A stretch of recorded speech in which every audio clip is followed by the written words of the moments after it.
আসানসোলের সালানপুর থানার রূপনারায়ণপুর বিদ্যুৎ দপ্তরে অস্থায়ী শ্রমিকদের বিক্ষোভে উত্তপ্ত পরিস্থিতি।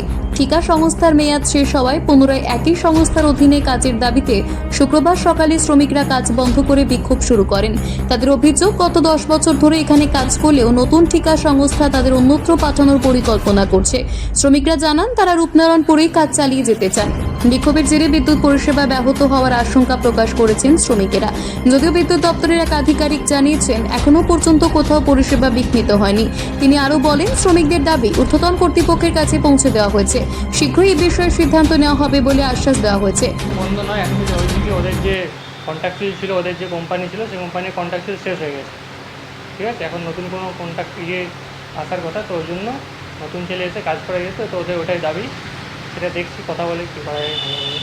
তো আপাতত তাদের তো দাবি রয়েছে, তারা বক্তব্য দিয়েছে ব্রেক ডাউন হলে আমরা যতক্ষণ না ওদেরকে নিয়ে মিটিংয়ে বসছি, দেখি কী করা যায়। ঠিক আছে, কী মনে হচ্ছে, কতটা কী মানে যদি কোনো কারণে ব্রেক ডাউন হয়েছে সেটা দেখছি, সেটা কথা বলছি এবং আমরা হায়ার অথরিটির সাথেও কাছে আছি, দেখছি কী করা যায়, কীভাবে সলিউশনে আনা যায় সেটা আমরা দেখে নিচ্ছি। আমার একটাই প্রশ্ন, যদি কোনো ক্ষেত্রে ব্রেক ডাউন হয় তাহলে সেক্ষেত্রে কি সার্ভিস মানুষ পাবে? হ্যাঁ, মানুষ পাবে। তো আমি লোক এসছে, আমাদের কাজ করার জন্য লোক এসছে। অন্যান্য যে টিম আছে সেই টিমে আমি ডেকেছি রকেট কল অ্যাটেন্ড করার জন্য।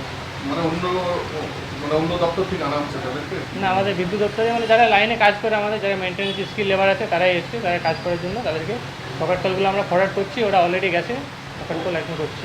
অন্য টিম দিয়ে কাজ করছে। শ্রমিকদের মধ্যে ক্ষোভ প্রকাশ পেয়েছে দীর্ঘদিনের কর্মসংস্থানের নিশ্চয়তা নিয়ে। তাদের দাবি, দীর্ঘ সময় ধরে এখানে কাজ করার পরও তাদের স্থানান্তরের সিদ্ধান্ত নেওয়া অন্যায়। ঘটনা প্রসঙ্গে এক বিক্ষোভকারী বিশ্বনাথ মাঝি সংবাদ মাধ্যমকে জানান, যে কোম্পানির হয়ে আমরা কাজ করতাম সেই কোম্পানি রাতারাতি অন্য কোথাও ট্রান্সফার হয়ে গেছে। শুনলাম নতুন কোম্পানি আসছে, কিন্তু কোম্পানি ট্রান্সফার হয়ে গেলেও আমরা অন্যত্র যেতে চাই না। সেই দাবিতে আমাদের আজকের এই বিক্ষোভ। নিয়ে আসছেন, কোথাও ব্রেকডাউন হলে কি সমস্যার সমাধান হবে?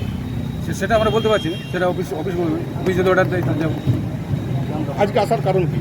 আজ কারণ আমরা শুনতে পেলাম যে আমাদের কোম্পানি চলে গেছে, অন্য নতুন কোম্পানি আসছে। তো সেখানে আমাদের দাবি আছে আমরা এখানে কাজ করবো, আমাদের এটা দাবি আমরা অন্য জায়গায় কোথাও যাবো। তো সেই কোম্পানি কি আপনাদের রাখতে চাইছে?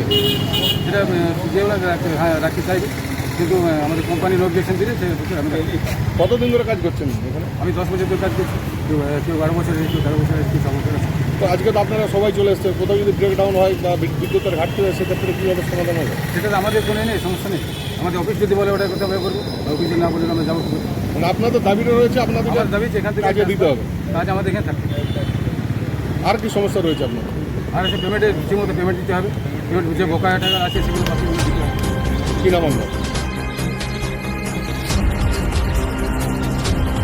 স্থানীয় সূত্রে জানা গেছে, বিক্ষোভের খবর ছড়িয়ে পড়ায় এলাকায় উত্তেজনা ছড়িয়েছে। পুলিশ পরিস্থিতি নিয়ন্ত্রণে মোতায়েন রয়েছে। বিদ্যুৎ দপ্তর এবং শ্রমিকদের মধ্যে আলোচনার মাধ্যমে পরিস্থিতি সামাল দেওয়ার চেষ্টা চলছে। তবে শ্রমিকরা স্পষ্ট জানিয়েছেন, তাদের দাবি পূরণ না হলে আন্দোলন আরও তীব্র হবে। এই ঘটনা এলাকার শ্রমিক সমস্যাকে পুনরায় সামনে এনেছে। আসানসোল থেকে নিজস্ব প্রতিনিধির রিপোর্ট, অ্যাক্টিভেট বাংলা।